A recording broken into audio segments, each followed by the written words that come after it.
وہ دونوں رات گئے واپس آئے تھے۔ سیٹس کنفرم ہو گئی تھی۔ اس کے بعد وہ منی کے ساتھ شہر کی سیر کو چل دیا۔ دونوں نے منی کے لیے شاپنگ کی، کھانا کھایا، پھر ایک مووی دیکھی۔ رات جب وہ گھر پہنچے تو انہیں اندازہ ہوا کہ انہوں نے تقریباً 12 گھنٹے بعد گزار دیے ہیں۔ دونوں ہی تھک چکے تھے وہ، اس لیے اپنے کمرے میں سونے کے لیے چلے گئے۔ خاور نے بمشکل شوز اتارے۔ وہ بیڈ پر نیم دراز ہوا، اسے پتہ ہی نہ چلا کہ اس کی آنکھ لگ گئی۔ موبائل فون چارجنگ پر لگا سوتے ہوئے خاور کو گھور رہا تھا۔ آپا، مجھے آپ کی تصویر کچھ ٹھیک نہیں لگ رہی۔ شبانہ جب سے آئی تھی اس تذبذب کا شکار تھی۔ بالآخر اس نے دل میں اٹھتے خدشوں کو زبان دی۔ کیوں بھائی، کیا ہوا میری تجویز کو؟ کشور مریم کے لیے بنایا گیا منگنی کا جوڑا سلیقے سے طے کر کے بیگ میں رکھ رہی تھی۔ دیکھ لیں، آج کل کے بچے کسی اور مزاج کے ہیں، اپنی زندگی کے فیصلے خود کرنا جانتے ہیں۔ ہماری طرح لکیر کے فقیر نہیں کہ جیسا چاہا ماں باپ نے ویسا ہی کر لیا۔ یہ نہ ہو کہ وقت آنے پر ہمیں شرمندگی اٹھانا پڑے۔ تم نے مریم سے بات کر لی تھی نا؟ خوش ہے نا وہ؟ انہوں نے ان کی بات کے جواب میں سوال کر دیا۔ جی آپا، مریم تو خوش ہے، مگر خاور؟ آپ کو خاور سے بھی کم از کم پوچھ لینا چاہیے تھا۔ منگنی کا سرپرائز دینا الگ بات ہے، مگر کم از کم اس کی مرضی تو پوچھ لینی چاہیے تھی نا۔ وہ میرا بیٹا ہے، وہی کرے گا جس میں میری خوشی ہوگی، انہوں نے فخر سے کہا تھا، چاہے اس کے لیے اسے اپنی کسی خوشی کا گلا ہی گھونٹ دینا پڑے۔ کیا مطلب؟ آپا، آپ میرا مطلب بخوبی سمجھ رہی ہیں۔ آج کل کی نوجوان نسل اپنی مرضی کو اہمیت دیتی ہے۔ کیا پتہ اس کے دل میں کیا ہو، اس لیے بہتر ہے آپ صرف اس کی رائے لے لیتی۔ اس کی رائے بھی یہی ہوگی جو مریم کی تھی۔ جس طرح مریم کے دل و دماغ میں بچپن سے لے کر آج تک یہ بات بیٹھی ہوئی ہے کہ میں اسے اپنی بہو بناؤں گی، اسی طرح خاور بھی بچپن سے جانتا ہے۔ تم فکر مت کرو۔ لڑکیوں لڑکوں کے مزاج اور سوچ میں فرق ہوتا ہے آپا، پتہ نہیں کیوں مگر میرا دل آمادہ نہیں ہو رہا۔ کوئی بھی فرق نہیں ہوتا، تم یہ بات سوچ سوچ کر دل خراب مت کرو۔ میرا بیٹا ہے، میں اسے جانتی ہوں، اس کے دل میں مریم کے سوا کوئی نہیں، اور تم ماحول کی بات کر رہی ہو تو میں تسلیم کرتی ہوں یہ بات، مگر محض اس لیے کیونکہ آج کل کے لڑکیاں یقیناً لڑکیوں کے ساتھ اچھا وقت گزارتے ہیں، شادی نہیں کرتے، نہ ہی وہ لڑکیاں اس مزاج کی ہوتی ہیں۔ آج کل کے زمانے میں لوگ جس طرح برانڈ بدلتے ہیں، اسی طرح یہ شہری لڑکیاں آئے دن وقت گزاری کے لیے نئے لڑکے بدلتی ہیں۔ یہ بات جانتا ہے خاور، کبھی کسی کو لفٹ نہیں کراتا۔ میں بچپن سے واقف ہوں اس کی عادت سے، اگر ایسا ہوتا تو سب سے پہلے وہ مریم کے قریب ہوتا، چاہے بچپن میں ہی صحیح، مگر میں اس سے واقف ہوں، وہ ایسا نہیں کر سکتا۔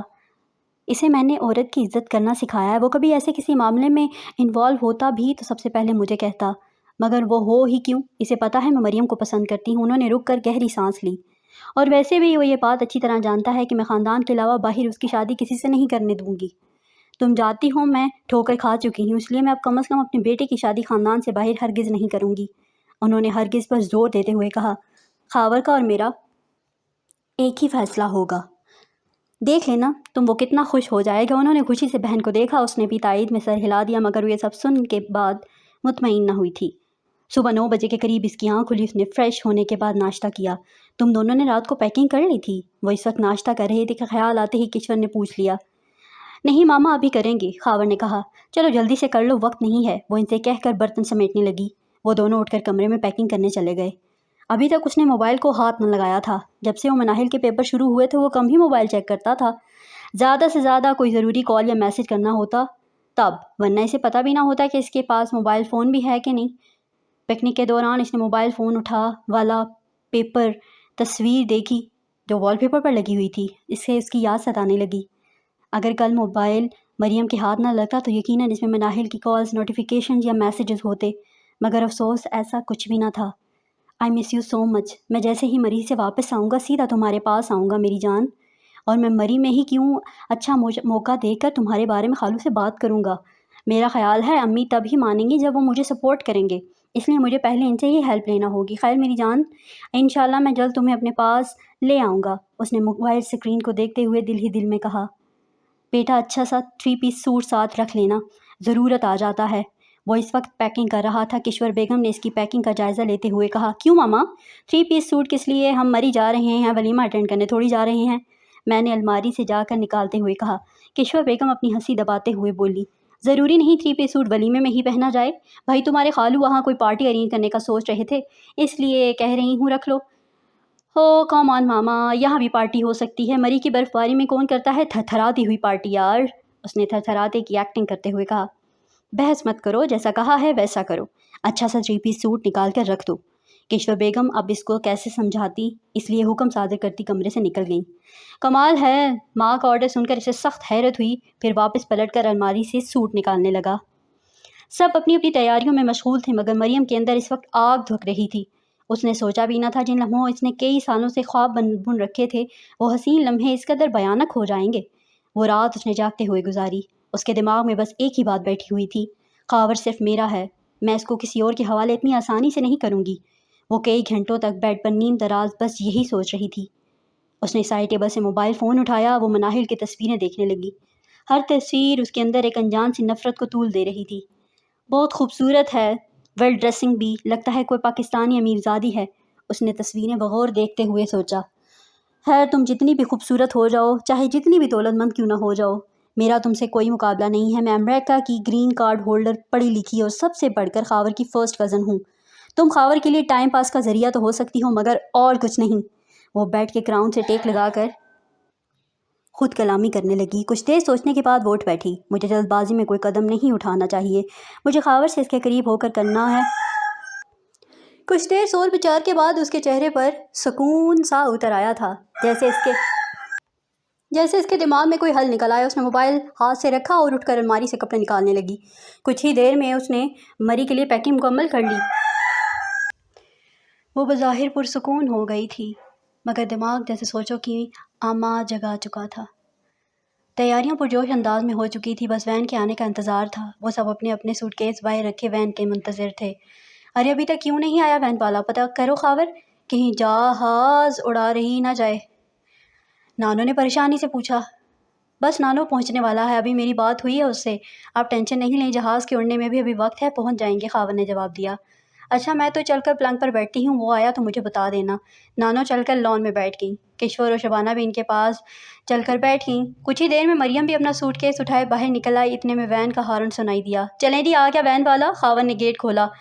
وہ اور منیر دونوں سوٹ کیس اٹھا کر اس میں رکھنے لگے۔ لو بھائی تیاریاں تو دیکھو ان کی، جیسے مری نہیں بلکہ کسی شادی پر جا رہے ہیں، اس نے ماں کا سوٹ کیس اٹھاتے ہوئے ہنس کر کہا۔ منیر بھی ہنس دیا۔ وہ چاروں بھی اٹھ کر آ چکی تھیں۔ سیلفی سٹک تو رکھ لی تھی نا؟ نانو نے خاور سے پوچھا۔ نانو کی بات پر سب کا ایک ساتھ کہکا نکلا۔ لو بھلا مری میں تصویریں نہیں بناؤں گی؟ نانو نے سب کو گھورا۔ جی نانو بنائیں گی اور رکھ لی تھی سیلفی سٹک، منیر نے جواب دیا۔ ہاں اچھا کیا، یہ پاگل ایسے ہنس رہے ہیں جیسے میں نے کوئی لطیفہ سنا دیا ہو۔ چل پتر مجھے پکڑ کر گاڑی میں بٹھا، انہوں نے منیر سے کہا۔ وہ اپنی ہنسی ضبط کرتے ہوئے نانو کو بازو سے پکڑ کر فرنٹ سیٹ پر بٹھانے لگا۔ اس کے بعد سب نے باری باری اپنی سیٹ سنبھالی۔ خاور نے گھر کے سارے دروازے لاک کیے۔ مین گیٹ لاک کرنے کے بعد بھی وہ وین پر چڑھ کر بیٹھ گیا۔ گھر سے ایئرپورٹ تک سب نے مل کر بہت ہلا گلا کیا تھا۔ اس کے بعد جہاز کا سفر آرام سے ہی گزرا تھا۔ اسلام آباد پہنچے تو سب سے پہلے کوسٹر ان کی منتظر تھی۔ انہوں نے اسلام آباد میں ہی دن کا کھانا کھایا، وہاں کی کچھ مشہور جگہوں کی سیر کی۔ شام 7 بجے تک ان کی گاڑی مری روڈ پر پہنچ گئی تھی۔ رات 9 بجے کے قریب وہ لوگ مال روڈ پہنچے۔ وہاں خالو نے ایک 5 اسٹار ہوٹل میں 3 کمرے ریزرو کروائے تھے اپنے ساتھ شبانہ بیگم کے لیے، ایک میں مریم، کشور بیگم اور نانو کی تھی، جبکہ ایک منیر اور خاور کے لیے تھا۔ دن بھر کے لیے لمبے سفر کے بعد وہ کافی تھک چکے تھے۔ کمروں میں پہنچتے ہی سب اپنی اپنی جگہوں پر ڈھیر ہو گئے۔ پی سی ہوٹل بھور بن مصنوعی روشنیوں میں نہا رہا تھا۔ لان میں معمول سے ہٹ کر ایڈجسٹمنٹ جاری تھی۔ ان کو مری پہنچتے تیسرا دن تھا۔ آج صبح ہی وہ مری بھور بننے میں آئے تھے۔ یہ جگہ خالو کو بہت پسند تھی۔ ان کو جب بھی ناردرن ایریاز آنا جانا ہوتا تو بھور بن ضرور جایا کرتے تھے۔ خاور اور منیف دونوں نے مری کے بعد اب بھور بن پہنچ کر بھی خوب ہلا گلا کیا تھا۔ خوب سیلفیاں بنائی گئی تھی۔ وہ دونوں تھک کر شام ہوٹل واپس لوٹے تو دھا کی پرزور ارینجمنٹ دیکھ کر کچھ حیرت میں مبتلا ہوئے تھے۔ لگتا ہے کسی نے یہاں کوئی پارٹی ارینج کر رکھی ہے، خاور نے دل ہی دل میں سوچا۔ وہ دونوں اپنے کمرے میں آ گئے اور چینج کرنے کے لیے کپڑے نکالنے لگے۔ اتنے میں کشور بیگم ہاتھ میں 3 پیس سوٹ لیے اندر داخل ہوئی تھی۔ خاور کے ہاتھ میں جینز اور ٹی شرٹ دیکھ کر انہوں نے اس کے ہاتھ سے لیے تھے۔ یہ لو یہ پہنو اور جلدی سے تیار ہو کر نیچے آ جاؤ، انہوں نے خاور کو سوٹ سماتے ہوئے کہا۔ وہ کس لیے؟ تم تیار ہو جاؤ پھر بتاتی ہوں۔ وہ اسے سوٹ پکڑا کر باہر نکل گئی۔ مگر امی اتنی ٹھنڈ میں صرف یہ سوٹ کیسے پہنوں گا؟ اس نے پیچھے سے آواز لگائی۔ ویسے ہی جیسے میں پہنوں گا، منیر بھی اپنے ہاتھ کی طرف اشارہ کرتے ہوئے بولا۔ ہائے مگر یہ سب کیا ہے، کوئی بتائے گا مجھے؟ پتہ نہیں یار، مجھے خود نہیں پتہ، مجھے میری ماما دے کر گئیں اور کہہ کر گئی ہیں ایک سرپرائز ہے۔ چلو اب جلدی سے ریڈی ہو جاؤ تاکہ جلدی جلدی پتہ چلے کہ سرپرائز ہے کیا۔ مجھے تو بہت بے چینی ہو رہی ہے، اس نے کہا تو مجبوراً وہ سوٹ اٹھا کر ڈریسنگ روم کی جانب چل دیا۔ وہ گلابی رنگ کا مدار سوٹ پہنے ڈریسنگ ٹیبل کے سامنے بیٹھی میک اپ کر رہی تھی۔ یہ نفیس گوٹا کناری والا سوٹ اس کے لیے اس کی خالہ نے اپنے ہاتھوں سے تیار کیا تھا۔ ہلکے پھلکے میک اپ کے ٹچ نے اس کے حسن کو مزید نکھارا تھا۔ وہ اس وقت کمرے میں اکیلی تھی۔